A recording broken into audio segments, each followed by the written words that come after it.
My name is Andy. I'm 28 years old. And on my parents' 30th wedding anniversary, the MC suddenly announced, "This entire $76,000 celebration has been sponsored by the eldest daughter, Andy Mitchell." The whole room erupted in applause. I was frozen, while my parents smirked. But what they didn't know was that just 2 weeks later, that very ceremony would turn into the most public nightmare our family had ever faced. Before I tell you what happened, tell me, where are you watching this from? And if you've ever been treated like a walking wallet by your own family, hit like and subscribe, because the story you're about to hear proves that silence never protects you. On the outskirts of Atlanta, amidst the cool shade of pine trees and a white stone path leading into a wedding venue, my parents' 30th wedding anniversary celebration was held at Magnolia Creek Estate, a place that had once been a distant dream of my mother's youth. Guests were impeccably dressed. The gentle sound of strings filled the air, and the MC stood on the gold-trimmed stage, microphone in hand, his voice jubilant. This magnificent celebration, totaling $76,000, was fully sponsored by the devoted eldest daughter, Andy Mitchell. Applause erupted like a crashing wave. I stood frozen as the LED screen behind him displayed a contract bearing my name, along with a signature, clearly not mine, and a send date from the email address a.mitchell. My parents smiled with pride, nodding to the crowd as though I were a national treasure. Destiny, my younger sister, nudged me and whispered, "Now everyone knows you're the good one."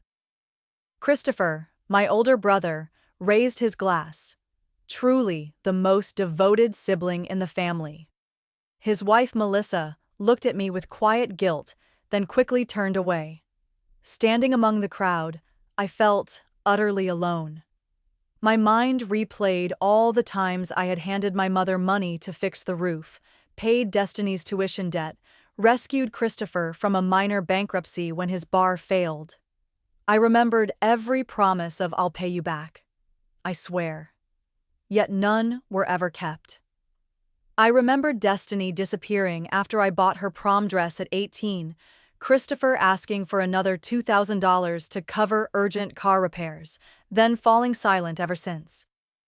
I looked at this lavish scene, the imported lilies, the array of vintage wine, the warm lighting casting soft glows on the intricate details of my mother's dress, and suddenly thought of my tiny one-bedroom apartment, where I budgeted every dollar in hopes of buying a home. Amidst the violins and clinking glasses, a memory surged. I saw myself at 15, kneeling on the floor with my mother, folding paper flowers for their 15th anniversary. That day she beamed, patted my head, and said, "When I grow old, I'll only need my children by my side."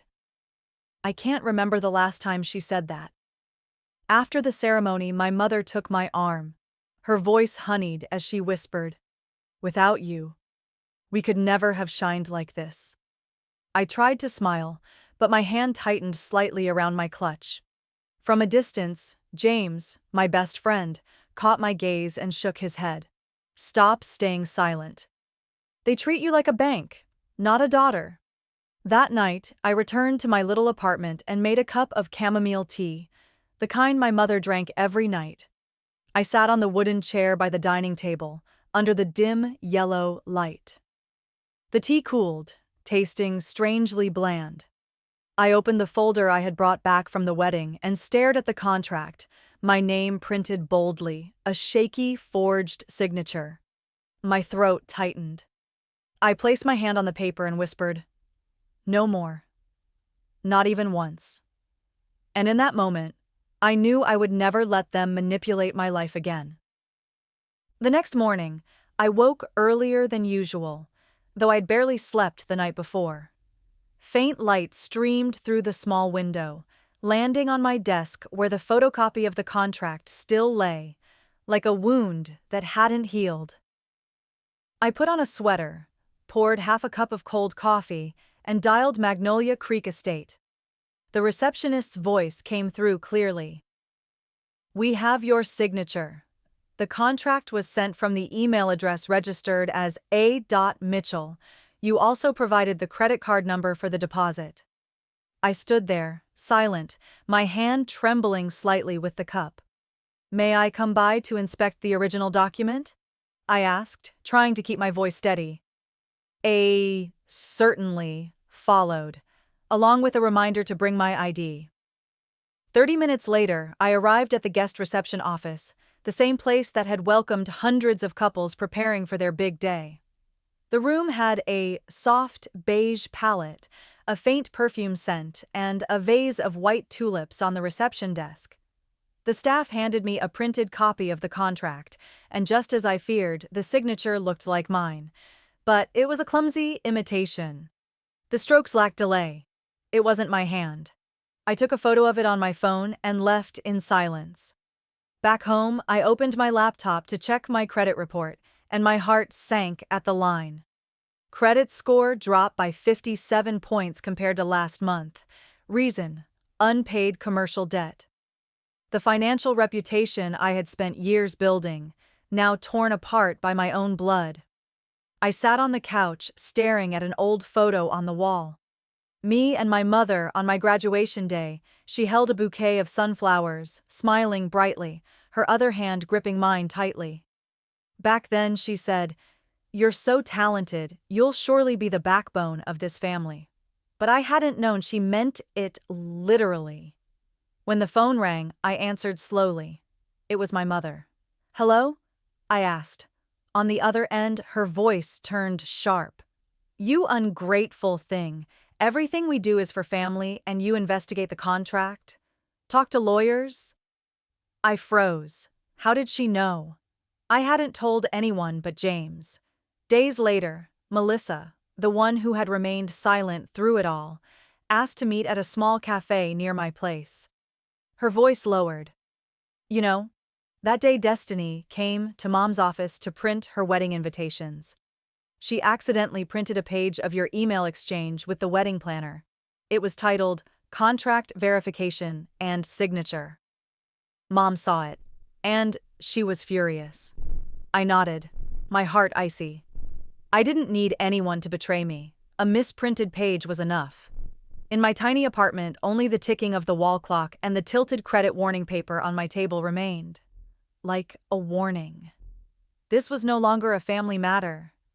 This was war, and I had just stepped into battle against an enemy who shared my blood. 2 days after the call from my mother, I went to see Carly, the lead wedding planner at Magnolia Creek Estate. Her office was on the second floor, decorated with vibrant wedding photos of couples who had celebrated there. Carly, in her early 30s, petite with low-tied brown hair, greeted me politely, though her eyes couldn't hide concern. She set down her notebook, opened her laptop, and said, "I figured you'd come back sooner or later." I sat on the velvet-covered chair, still clutching my purse strap, and asked directly, "I need to see all records related to Saturday's wedding, especially the contract." Carly tapped a few keys, then turned the screen toward me. Displayed clearly was the signer's name, Andy Mitchell. Just below it, a mitchell.familyevents@gmail.com. I stared at the screen, heart sinking. That wasn't my email. Never had been. Never used. Carly added cautiously, "The email looks odd. No profile picture, no other linked info, like it was created just for this one contract. Normally clients use their regular personal emails. This one's different." I swallowed hard, a chill crawling down my spine. "Any other details?" I asked. Carly nodded slightly. "Yes. To sign the online contract, someone had to create a client account in our system. During setup, you're required to choose a security question. The one they picked was, 'What's your mother's favorite soup?'" I froze, my hand instinctively resting on my chest. When I was little, whenever my mom had a cold, I'd make her chicken soup with ginger and egg noodles. She called it her recovery recipe and always praised my cooking. It was a private memory between just the two of us, something I'd never told anyone. I went quiet for a moment, then a frigid thought struck me. The only way to choose that security question was to be family. There was no doubt now. I looked at Carly, keeping my voice even. "Can you print this for me?" Carly nodded and gently handed me the freshly printed sheet. I took it, my hand ice cold. As I left the office, the hallway lined with grinning bride and groom portraits, I felt like the villain in my own family story. If I spoke up, I'd be branded ungrateful. If I stayed silent, I'd drown in the debt they tied to my name. Stepping outside, the June sun blazed. Magnolia trees bloomed white and fragrant, serene as ever. But inside me, the silence had begun to crack, each shard piercing my heart, heralding the storm to come. That afternoon, my phone buzzed with a message from my mother. "Dinner tonight with the whole family at the Italian place downtown. Be there. We need to talk." The message was short, without a single emoji, but I knew it wasn't an invitation. It was a summons. That evening, I stepped into the familiar space of the restaurant where we had celebrated my father's birthday for years. A small candle flickered on the table, the smell of tomato sauce and red wine filled the air, but I had no appetite. The moment I sat down, my mother crossed her arms, her gaze sharp as a blade. "You're embarrassing the family. Such a simple matter, and you go around investigating, asking questions, smearing our name." My father nodded, placing his fork down with a loud clang. "Do you know what relatives and friends are saying? That we failed to raise our daughter properly." I took a deep breath, trying to remain calm. Christopher shrugged, voice laced with contempt. "You've lived off this family for years. What do you have to complain about? We paid for your tuition, covered so many things, and now you're biting the hand that fed you." I looked at him, recalling every time I gave him money and never got a cent back, but I stayed silent. Destiny dabbed at her eyes, her voice trembling in a rehearsed whimper. "You always play the victim, when all Mom and Dad wanted was one happy day. Why did you have to ruin it?" Tears streamed down her cheeks, mascara smudging, making it look all too convincing to an outsider. I sat motionless, letting their accusations swirl around me like invisible knives. Only Melissa, Christopher's wife, sat quietly, pushing her untouched salad around her plate, avoiding my gaze. I caught a flicker of guilt in her eyes, but it vanished when Christopher reached over and grabbed her hand in front of everyone. No one at that table was on my side. I gripped my glass, my hand trembling slightly, but my eyes were turning colder. James's words echoed in my mind. "Stop staying silent." And in that moment, amidst the clatter of silverware and the chorus of blame, I understood. This wasn't a family dinner anymore.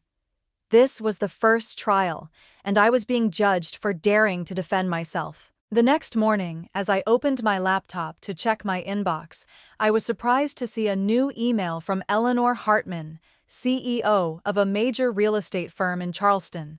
The subject line was clear: "Interview invitation, Senior Project Manager opportunity." I opened it, my eyes scanning each line. "We're very impressed with your credentials and would like to invite you to Charleston for an interview. Starting salary will be 20% higher than your current position, with an attractive signing bonus. Please let us know your availability." I held my breath, fingers trembling over the keyboard. For a moment, the whole world opened up before me, a door leading out of the chaos my family had trapped me in.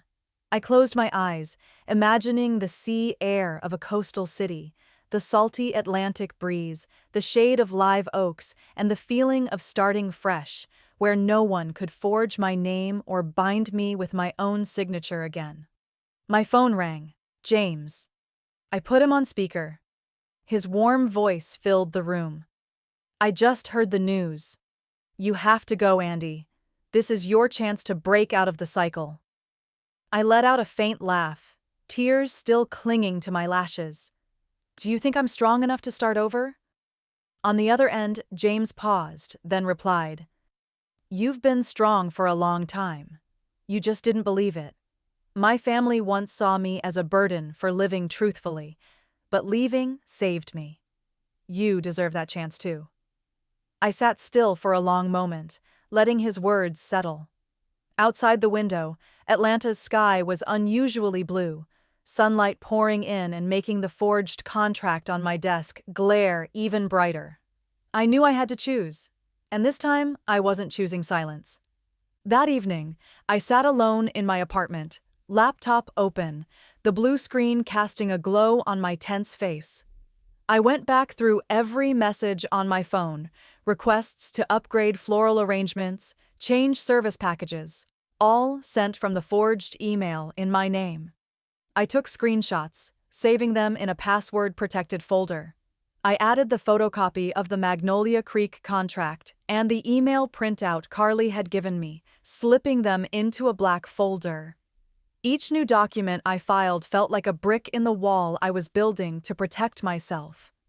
James came over that weekend, carrying 2 cups of hot coffee from our usual corner cafe. He set one on the table and looked at me, his expression serious. "I want to introduce you to someone. Nathan, a commercial lawyer, an old friend of mine. I trust he can help." I nodded, heart flickering between hope and anxiety. A few days later, I walked into Nathan's small office in Midtown. He looked to be in his 40s, sleeves rolled up, his desk tidy but piled with law books and files. He studied the forged contract carefully, then looked up at me, his eyes sharp. "This isn't just a family issue anymore. This is a crime. Forging a signature on a high-value commercial contract, this could lead to criminal prosecution." My heart pounded, but for the first time, I felt a spark of hope. I asked softly, "So, I have a chance?" Nathan nodded firmly. "There's always a chance, as long as you have the evidence. From now on, don't delete a single message. Don't ignore any calls. Keep everything." I clutched the folder tightly, something burning steadily inside me. For the first time in years, I didn't just feel like their daughter. I felt like someone who could fight back. A few days later, I returned to Nathan's office to follow up. He spread the papers across the table, carefully comparing the bank statements I had brought. Suddenly, he paused, tapping one page where a bold line read, "Authorized user credit card, Andy Mitchell." He looked up at me, voice lowering. "Did you know you've been listed as an authorized user on a card?" I frowned and shook my head. "No, I never signed up for that." Nathan slid the page toward me. "This card was opened over a year ago. There are continuous charges, restaurant bookings, decor purchases, even plane tickets for out-of-state relatives. Combined with the wedding contract, the total debt has now exceeded $100,000. I felt the ground shift beneath me. I clenched my fists, imagining every hard-earned dollar of mine turned into flower vases, dresses, bottles of wine I never chose. Nathan continued, his tone firm. "This further strengthens your forgery case. No one can open an account in your name without consent. But it also means you're now legally entangled. We need to move fast before they do anything else." I nodded, my heart pounding, afraid but determined. My phone buzzed. Christopher's name lit up the screen. I hesitated, then opened the message. Just one short sentence. "If you embarrass Mom and Dad in front of the relatives, I'll tell everyone you're the ungrateful child. Down south, nothing ruins a name faster." I bit my lip, my chest tightening. They had used my name to borrow, my signature to deceive, and now they wanted to weaponize my reputation to lock me inside this family cage. I looked up at Nathan. In that moment, I knew. Resistance had ignited within me. Saturday afternoon, I received a brief message from Melissa's number. "Meet me at the Peachtree Corner Cafe, 4 p.m. I hesitated for a moment, but curiosity pushed me to go. The little cafe sat under the shade of oak trees, golden light from the window pane casting a warm glow over polished wooden tables. Melissa was already there, a cup of cappuccino cooling before her, her hands tightly clasped. When I approached, she looked up, her eyes uneasy, and motioned for me to sit. Without small talk, she reached into her bag and pulled out a stack of printed emails, sliding them toward me. I opened the folder, and my eyes locked onto cold, damning lines. The sender was my mother, addressed to Destiny and Christopher. The content was unmistakable. Need to prepare the contract under Andy's name. I'll handle the signature. Christopher, provide the signature sample. Destiny, pick a security question she knows the answer to, like Mom's favorite soup. I froze, my fingers gripping the edge of the paper until it crumpled. Melissa trembled slightly, her voice catching. I saw these emails from the beginning, but Christopher and the whole family pressured me to stay silent. They said if I spoke out, I'd be branded a traitor. I haven't been able to sleep knowing the truth. My parents didn't raise me to lie or to deceive, even if it's for family. I can't live in this falsehood anymore. She paused, locking eyes with me, her tears welling. I had to say something. I took a deep breath, my heart pounding. For the first time, I wasn't completely alone. Even in a household that had always treated me like an outsider, someone had chosen to stand with the truth. I folded the documents, slipped them into my bag, and looked at Melissa with a quiet nod. Thank you. From now on, it's not just me. They'll have to face the consequences. In that moment, in the warmth of the cafe, as spoons clinked gently against porcelain cups, I saw the first glimmer of hope pierce through the darkness tightening around me. That night, I returned to the house where I grew up, a small voice recorder hidden in my coat pocket, my hand gripping it like a final talisman. The living room was brightly lit by the chandelier, the polished wooden table gleaming, a vase of white roses centered like a banquet centerpiece. The entire family was already seated, their faces taut like a courtroom jury. My mother began, her voice shrill. You owe this family. We've always lived by leaning on each other. You carry the Mitchell name, so you bear the weight.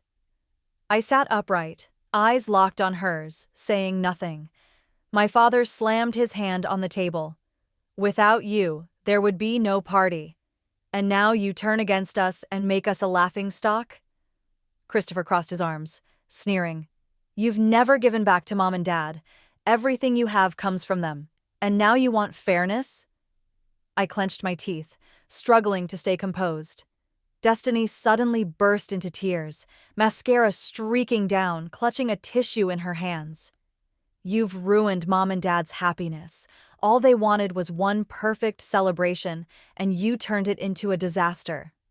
I looked around, my parents yelling, Christopher echoing, Destiny weeping, and for a moment I saw a stage set perfectly to cast me as the villain while they played the poor, innocent victims. But this time, I wasn't trembling. I let the recorder run silently in my pocket, capturing every word, every fake tear. A cold thought rang in my mind. If this was a trial, then the world would hear the lies they tried to pass as truth.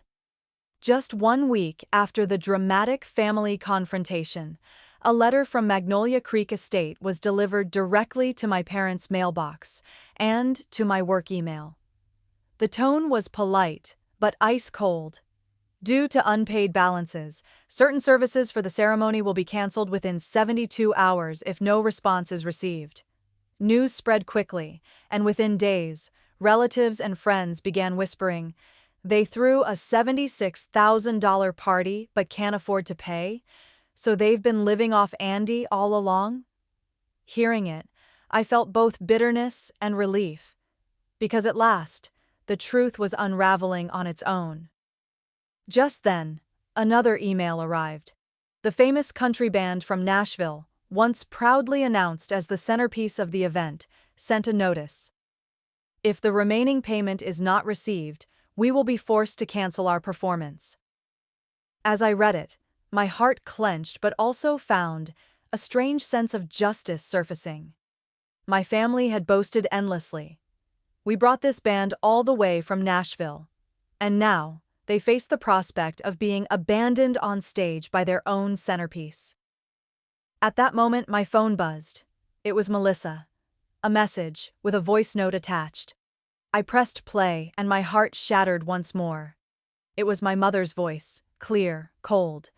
Who would believe her anyway? She's just a walking wallet. As long as there's money, she matters. Once it's gone, no one cares. I sat frozen, listening again and again as each word cut into me like a blade.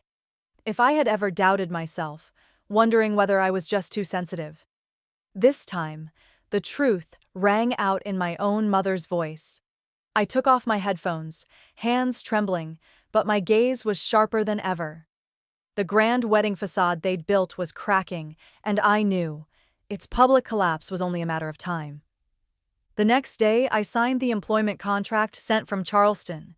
The bold text, the salary, the signing bonus. It all felt like a door swinging open to a new life. I sat in front of my laptop, hands shaking. Not from fear, but because for the first time in years, I was choosing something for myself. Then I went to the bank and canceled all the supplementary credit cards my mother had opened under my name. I changed accounts, moved all my savings to a new bank, requested a new ATM card and a different PIN. Every step felt like a blade severing the invisible rope that had bound me for so long. That evening, I called Nathan the lawyer and sent him all the evidence. Carly's printed emails, the voice recording from Melissa, the fake wedding upgrade requests, and the forged contract. I also sent a copy to Magnolia Creek Estate, along with a clear statement. I did not sign this contract. I demand it be canceled immediately and request a legal investigation into those who impersonated me. When I shut my laptop, I sat in silence in my little apartment, glancing around as if to say goodbye. On the sofa, the hand-embroidered pillow I gave my mother for her 50th birthday still lay there. I picked it up, gently ran my fingers over the stitching, then set it back in place. As a period, an ending. I didn't need to take it with me, because real love is never sewn with threads of deceit. I stepped out the door, locked it behind me, the click echoing sharp and dry. In that moment, I knew I had left not just a home, but an old life, by foot, and with my whole heart. From now on, I would no longer be their walking wallet. I would be myself. On my parents' vow renewal day, Magnolia Creek Estate shimmered under the lights. White ribbons curled around marble columns, lace-covered tables sparkled. Everything was staged like a perfect dream. But just as the guests settled in, a staff manager entered, holding a thick envelope sealed in red. He walked straight up to the stage and handed it directly to my father, under the curious gaze of hundreds. My father opened it, his face briefly contorting. A debt notice, demanding full payment, or services will be terminated immediately. A wave of murmurs swept through the hall. To save face, the famous country band from Nashville kept playing, soft ballads strumming from the guitar. But after just a few songs, the band manager stepped up to the microphone, his voice clear. We regret to inform you that the contract has not been fully paid. This will be our final performance here tonight. Chairs creaked. Some guests stood up and left. The rest whispered, casting doubtful glances toward my family's table. Christopher slammed his hand down, shouting in anger. Andy has to pay! She promised. She's the eldest. It's her responsibility. All eyes turned to me. I rose and walked slowly to the center of the room. The light caught my face. The murmurs stopped. I looked straight at Christopher, my voice calm but carrying. You. How many times have you borrowed money from me? Did you ever pay back a single dollar? $5,000 for your bar, $2,000 for your car? Did I ever get anything back? The room went silent. Some guests' jaws dropped. Others nodded in dawning realization. Christopher opened his mouth to reply but said nothing. Destiny sprang up, sobbing loudly, mascara streaming. But this time, no one looked at her with sympathy. Every eye shifted to my parents, the ones who had long worn the mask of a model family, now sitting stiff and speechless like statues. In that moment, I knew. The grand illusion they had spent years building had crumbled in front of everyone. The atmosphere thickened after I spoke. Guests still murmured, chairs shifted, every eye stayed fixed on our family table. While Christopher fumbled for excuses, a subtle sound echoed. Melissa stood up. She placed her napkin on the table, her hands trembling, but her eyes were unusually clear. The entire hall fell silent. No one had ever seen this quiet woman step into the light. Melissa looked around, then spoke. Softly at first, then louder, firmer. I can't stay silent anymore. Everyone deserves to know the truth. They pressured me into silence, from the forged contract to the mounting debt under Andy's name. I saw it all, and I know I was wrong to pretend I didn't. Gasps rippled through the hall, the whispers rising to a roar. Christopher turned red, shouting, "Shut up, this isn't your business!" But Melissa didn't back down. Her voice rang out, rising above even the fading background music. "It is my business. I'm your wife. And I refuse to stay in a marriage where a sister is treated like a walking wallet. I won't be an accomplice any longer." The room froze. My parents gaped, eyes wide. Christopher trembled with rage. But Melissa never looked back at him. She stepped away from the table, spine straight, walking toward the door, leaving behind stunned stares and a family unraveling in public. 1 week after the public collapse at Magnolia Creek Estate, I arrived in Charleston. The coastal city welcomed me with cobblestone streets, ancient oaks casting shade, and the salty breeze of the Atlantic. I stepped into my new office, a modern glass building, sleek yet warm, where Eleanor Hartman, the CEO, shook my hand firmly and said, "We'd like you to lead our riverfront residential project. It's a big one, and I believe you're the right person." That first week, I lost myself in blueprints, strategy meetings, and the thrill of a fresh start. No more threatening texts, no more accusatory calls, only work and the quiet trust others placed in me. On Friday night, I invited a few new coworkers to my small apartment. The kitchen smelled faintly of fresh pizza, wine glasses clinked, laughter filled the warmly lit space. I looked around at people chatting freely, about their families, dreams, upcoming travels. A colleague patted my shoulder, smiling. "Andy, it feels like you've been here forever." I laughed, my heart unexpectedly warm. In that moment, I realized, family doesn't have to share your bloodline. Real family are the people who support you without using you, who make you feel like you belong. In Charleston's salt air and golden light, I felt reborn. One weekend afternoon, I stood on the Ravenel Bridge spanning the Cooper River in Charleston. The water shimmered with sunset light, the ocean wind whipping my hair, briny, sharp, yet cleansing. I rested my hands on the steel railing, watching small sails bob offshore, feeling the weight of years finally lift. My phone buzzed in my pocket, missed calls from my parents, from Destiny, even Christopher, but I no longer needed to answer. I breathed deeply, letting freedom fill my lungs, freedom I had fought for. On that bridge, I was no longer anyone's mobile wallet, no longer a manipulated daughter. I was just me, a woman who had chosen her boundaries and defended them. I smiled, eyes fixed on the crimson horizon. If your own parents treat your signature like an endless bank account, what would you do? For me, the answer was clear. I left, and I came back to life. If you've stayed until this very moment, I have just one question for you. Have you ever been used, pressured, or manipulated by the very people you trusted most? Have you ever stayed silent out of fear of being called ungrateful while your heart screamed from injustice?